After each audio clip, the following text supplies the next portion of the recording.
Enggang Gading, naga langit dari Kalimantan yang syarat makna filosofis. Jika Pulau Jawa memiliki elang Jawa dan Papua dikenal dengan burung cendrawasih, Kalimantan Barat pun memiliki satwa yang tak kalah istimewa, enggang gading. Burung besar dengan nama latin Rhinoplas vigil ini dikenal pula sebagai rangkong gading, bahkan dijuluki Panglima Burung oleh masyarakat Dayak. Tubuhnya yang gagah, suara yang melengking, hingga paruhnya yang unik membuat enggang gading bukan sekadar burung, melainkan simbol kebanggaan dan filosofi hidup. Dari total 62 spesies burung enggang di dunia, 13 diantaranya bisa dijumpai di Indonesia, dan enggang gading adalah yang paling besar serta paling ikonik. Ukurannya bisa mencapai 170 cm dengan berat hingga 4 kg, hampir setara manusia dewasa. Ciri khasnya terletak pada paruh panjang melengkung dengan balung keras di atasnya, berbeda dari enggang lain yang balungnya lebih lunak. Warna oranye hingga merah pada balung itu baru muncul seiring usia, membuat burung ini tampak semakin gagah. Kehidupan enggang gading erat dengan hutan primer Kalimantan. Mereka membuat sarang di lubang pohon raksasa pada ketinggian 20-50 meter. Dari sana, pasangan enggang akan bergantian menjaga dan memberi makan pasangannya yang sedang mengerami telur. Kesetiaan menjadi salah satu sifat paling mengagumkan. Rangkong hanya akan memiliki satu pasangan seumur hidup, sehingga masyarakat Dayak mengaitkannya dengan loyalitas dan tanggung jawab. Lebih dari sekadar fisik yang besar, enggang gading menyimpan filosofi yang dalam. Sayapnya yang lebar melambangkan perlindungan seorang pemimpin bagi rakyatnya.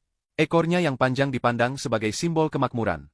Bahkan, kebiasaannya tidak pernah mencari mangsa di tanah, dianggap melambangkan kesucian dan ketidakserakahan. Suaranya yang lantang dan melengking diartikan sebagai ketegasan serta keberanian menghadapi tantangan hidup. Tak heran jika enggang gading dipandang sakral, dihormati, dan tidak boleh diburu oleh masyarakat Dayak. Sayangnya, keagungan itu kini menghadapi ancaman serius. Sejak 2015, International Union for Conservation of Nature (IUCN) menempatkan enggang gading dalam status Critical Endangered, satu langkah menuju kepunahan. Perburuan liar menjadi faktor terbesar. Balung kerasnya kerap diburu untuk dijadikan aksesoris mahal, sementara sebagian lain diperdagangkan secara ilegal sebagai hewan peliharaan. Lambatnya perkembangbiakan rangkong, dan semakin sempitnya hutan Kalimantan kian memperparah keadaan. Enggang gading bukan sekadar maskot Kalimantan Barat sejak 1990. Ia adalah cermin filosofi hidup, simbol identitas, dan pengingat bahwa harmoni antara manusia dengan alam harus dijaga. Jika suara lantangnya perlahan hilang dari hutan, maka kita bukan hanya kehilangan satu spesies burung, melainkan juga kehilangan bagian dari jati diri dan kebijaksanaan yang diwariskan leluhur. Lebih jauh lagi, keberadaan burung enggang gading tak hanya bernilai ekologis, tapi juga kultural. Di berbagai daerah, khususnya Kalimantan dan Sumatera, burung ini kerap dianggap simbol keagungan, kekuatan, dan keberanian.